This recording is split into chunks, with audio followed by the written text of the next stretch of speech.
That's Do crazy. you guys ever think about quitting stand-up, what that would look like? I quit 6 years ago. I'm just getting back into Oh, it. yeah.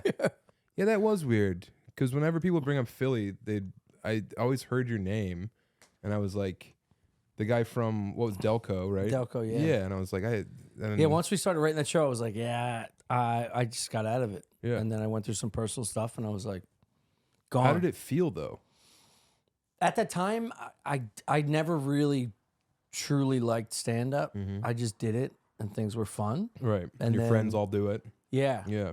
Because we had a community in Philly. Yeah. So it wasn't like working. I wasn't Right. working the system. And then Yeah. I came to New York, got booked at Caroline's, and I was doing it with like Normand and all those guys.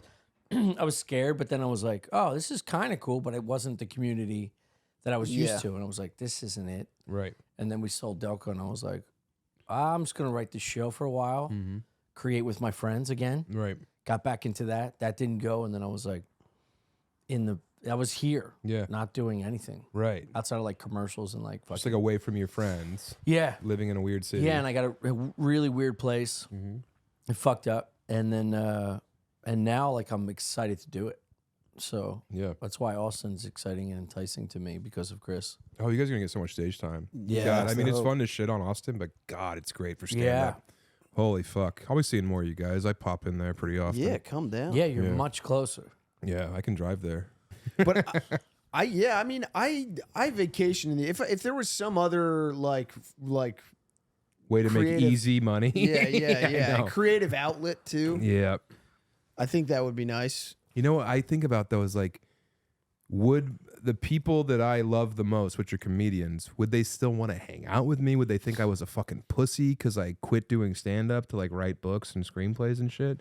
And then I watched that Albert Brooks documentary, Defending Your Life. Oh yeah, And like Chris Rock, so like all these funny people were like, "Oh yeah, Albert Brooks is like one of the funniest guys ever," and he quit stand up. You know? right. Not But that he I'm was like making- saying I'm Albert He Brooks. was, yeah. I mean, if you're still making stuff and it's funny, it's like people will Yeah. consider you a comedian. I mean, think. I can only speak of my experience, but like I didn't, there was a lot of like the connective tissue I had with New York and Philly and any other headliner I opened for. Yeah. They didn't know because you're still entrenched, you're still Right. doing things. They had no idea you weren't like doing spots here and there. Right. Even if it was infrequent, they had no idea your intentions were to not do stand up. Yeah, I think the first time I met you, we were somewhere, and I was like, "Are you going up?" And you were like, kind of like, "I'm coming. I'm doing it on my own. I'm coming back eventually." Yeah. You yeah, know? I And I wasn't felt ready. like I was being a dick. Like I didn't know you didn't do stand up at that time. Yeah. Yeah. No. I just like I would go to see Shane or somebody else and just chill. Yeah, and then you're in the green room. Yeah. And that's what I'm saying. I don't know if I could just be in the green room with the boys if I'm not doing the same thing anymore. Well, they were my best friends. They are my best friends, so it's a different feel. Whereas like I feel gross if I go to a show or if I'm in like a bar area of a comedy club Yeah. and I'm not with my boys, I get like a sick feeling. Yeah. Yeah. Because I have like this PTSD of going, oh, I'm either should be on stage Right. or I shouldn't be here. And then I get like fucking angry. Yes. I Yeah. had This that happened recently. recently. Like you need to, well, cut that. She was like, you need to calm down. And I was like, no, I just need to get out of here. I'm very uncomfortable. Yeah. Yes. Because Yes. you feel out of control.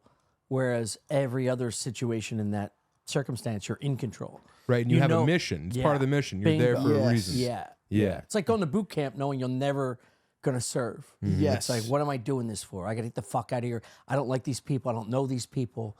Now I'm in a fucking bachelor party with none of my loved ones. Yeah, yeah, and you that feeling of just being like the friend, because Yeah. comedians that don't know you treat you way different Yeah. if you're not performing at all. You know what I mean? I think Right. that's the tough thing.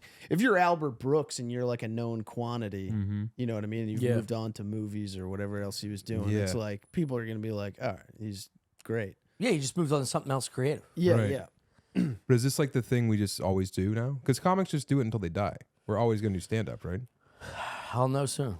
Hey, thanks for watching the clip. If you want to see the full episode of me and my pal here fucking off, click here. Like and subscribe to this channel.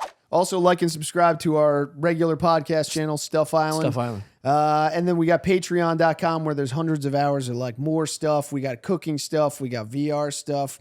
We're going to do all kinds of crazy trips and whatnot. So check that out on patreon.com/Stuff Island.